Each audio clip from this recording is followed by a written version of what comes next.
गुरुदेव आपके चरणों में मेरा कोटि कोटि प्रणाम। राधे राधे। राधे श्याम। गुरुदेव मैं पूछना चाहता था, जो आपके द्वारा प्रदत्त दिया हुआ मंत्र जो हमें मिला है, तो उसको हम चलते फिरते या उठते बैठते कैसे भी जप सकते हैं माला झोली लेके, जिससे हमारी संख्या भी ज़्यादा हो और हमारी मतलब नाम जप में भी निष्ठा गुरुदेव में भी बनी रहे, जिससे हमारी संख्या कम हो जाती है, कभी कुछ काम वाम करना पड़ जाता है तो इस वजह से।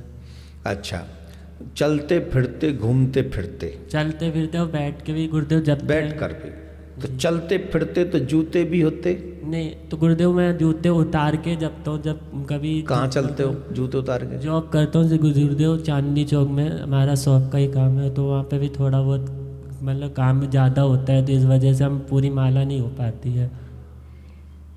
तो फिर वहाँ जूते उतार देते हो? जी गुरुदेव, अगर हम करना पड़े तो हम जूते उतार के भी कर सकते हैं, वैसे कोई दिक्कत नहीं। कितनी उम्र है तुम्हारी? गुरुदेव 25 साल के आसपास है। बेल्ट पहनते हो चमड़े की? नहीं गुरुदेव, रैक्सीन पहनता हूँ, चमड़ा नहीं पहनता गुरुदेव। तो जीन्स कैसे रुकती है? फटी है जीन्स तुम्हारी? नहीं नहीं गुरुदेव, ठीक है जीन्स, तो फिर रुकती कैसे है? बेल्ट नहीं पहनते? बेल्ट पहनता हूँ गुरुदेव, तो? लेकिन मैं बोल के पूछ के पहनता हूँ कि चमड़ा की है कि नहीं है। तो वो भी क्या, अगर तुमसे कहा जाए कि वो बेल्ट भी उतार के रख दिया करो फिर तुम जाप करो तो चलेगा?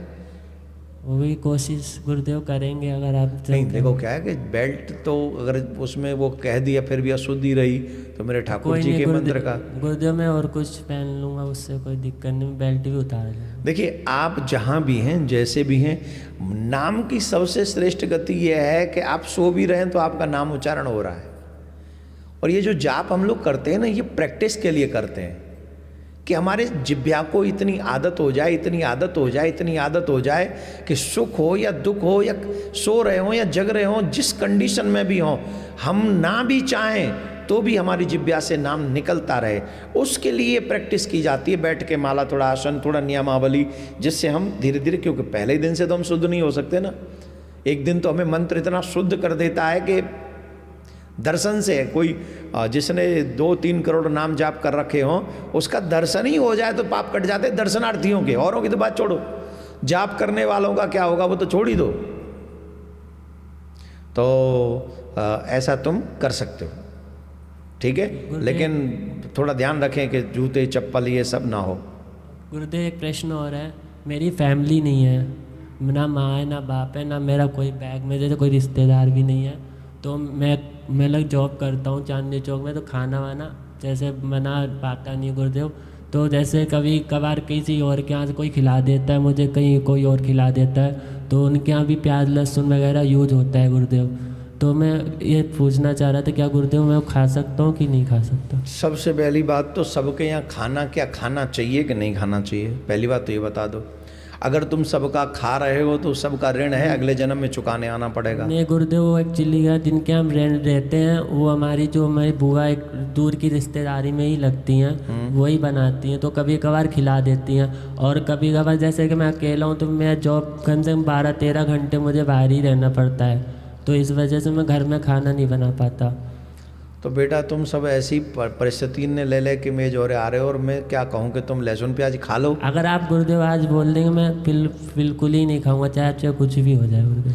नहीं बेटा, तो इतना तुम्हारा समर्पण है वो तो देख के बहुत अच्छा लग रहा है, लेकिन क्योंकि लहसुन प्याज तुम ठाकुर जी को भोग नहीं लगा सकते। आप भुआ बनाए चाहे फूफा, मामा बनाए चाहे माई, पर एक बात बताओ, अगर तुम ये बना के ये सब कर लोगे और खा लोगे तो भगवान को तो भोग नहीं लगा पाओगे। और अगर भगवान को भोग नहीं लगा पाए तो फिर वैष्णव को तो बिना भगवान को भोग लगाए खाना नहीं चाहिए। वैष्णव तो वो है जो बिना भोग लगाए, बिना जल अर्पण किए ठाकुर जी के, ठाकुर जी को बिना भोग लगाए वैष्णव भोजन नहीं कर सकता, जल ग्रहण नहीं कर सकता वैष्णव, तो वो तो नहीं करना पड़ेगा। और अगर उसके बिना कह रहे हो तो वो ठीक नहीं है। तो इसके लिए क्या करना पड़ेगा? भोग लगाना है, और भोग तभी लगेगा जब लहसुन प्याज नहीं है। तो चाहे हम कैसे भी ग्रहण करें, अपने हाथ से सूखा भूखा ही बनाना पड़े, क्योंकि ऑलवेज सबका खाना भी नहीं चाहिए, चाहे कम ही खाओ पर अपने ही हाथ का बनाओ, ब्याह कर ले, 25 साल का हो गया। गुरुदेव कोई फैमिली में सपोर्ट नहीं है मेरी, थोड़ा सा अरे ही तो है। आज हाँ एक और बात तूने कही, मेरी माँ नहीं, मेरे पिता नहीं, मेरे कुछ नहीं। आज के बाद ये मत कहना मैं ही तेरी माँ हूँ, मैं ही तेरा बाप हूँ, मैं तेरा भाई, मैं ही तेरा स्वामी, मैं ही तेरा सखा हूँ।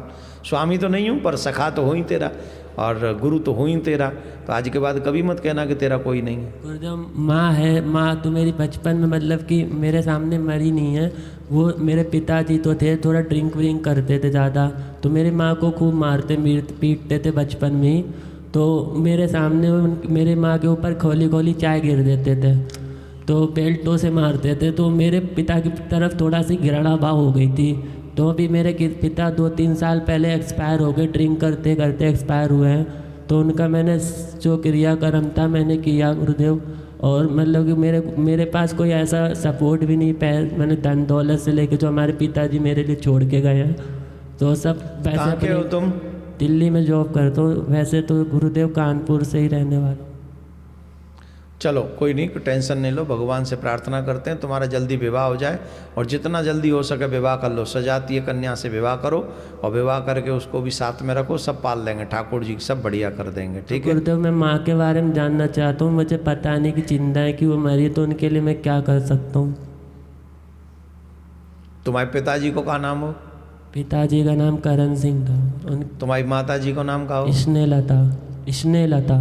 कौन सी उम्र में तुम्हें छोड़ के चली गई वो? छोड़ के नहीं गई माँ, मैं एक्चुअली गया था, मेरे एक बार चोट लग गई। अरे जो मैं कह रहा हूँ किस उम्र में तुम्हें छोड़ के? करीब 5 साल, 4-5 साल। 4-5 साल की, तब तुम्हारी उम्र 4-5 साल की थी। जी। तुम कौन से शहर के हो? कानपुर के? जी। छोड़ के कानपुर में गए थे? जी। और मोहल्ला कौन सा था कानपुर में?